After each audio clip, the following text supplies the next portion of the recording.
Takže v tomto videu vám ukážem, čo všetko si beriem na bike trip. Môžeme začať vecami vlastne, ktoré si budem obliekať. Príľba, samozrejme okuliare, nejaký dres, rukavice, kraťasy, nejaké nohavice pod to, samozrejme ponožky s pekným logom, topánky.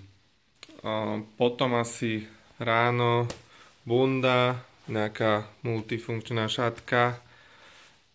Chrániče tie si zoberiem asi do ruksaku, takže tie nebudem dávať hneď na seba. Nejaké náhradné tričko a to asi všetko z oblečenia. Potom strávu, vodu, tam mám vlastne len 2 litre vody, nejaké mysli, nejaké nazvime to ovocie, nejaký karbosnek a ostatné niečo sa dokúpi, nejaký obed.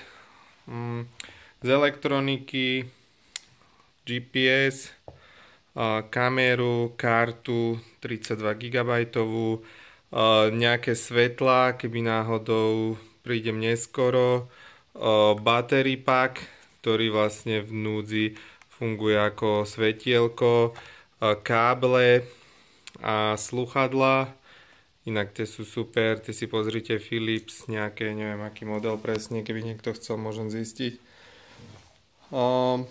Potom čo sa týka z nejakého náradia, tak mám pumpu na vidlicu, rescue box od Topíku, môžeme si to otvoriť, tam vlastne je náhradná spinka na brzdy, rýchlo spojka na reťaz a ďalej sú tam záplaty na dušu. Ďalej mám multikľúč. Multikľúč vlastne tento je od Birsmanu. 20 funkcií, chain tool, tire lever, všetko by to malo byť. Tam aj taký malý nožíček, moc nepoužiteľný, ale je.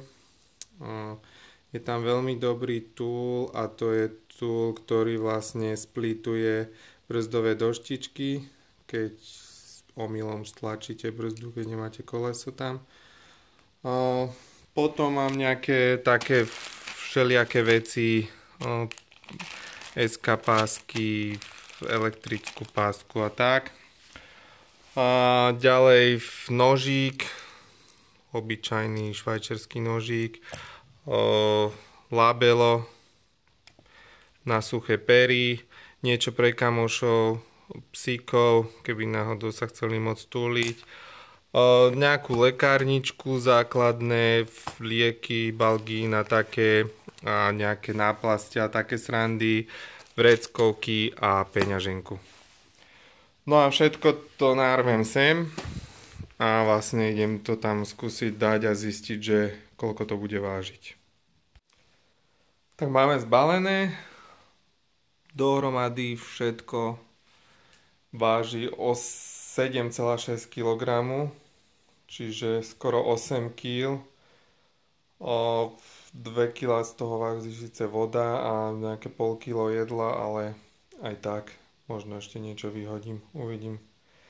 A ak by ste mali nejaký návrh alebo nápad, že čo som zabudol, alebo čo mám naviac, tak kľudne mi napíšte do komentu. A to je asi všetko zatiaľ. Dík.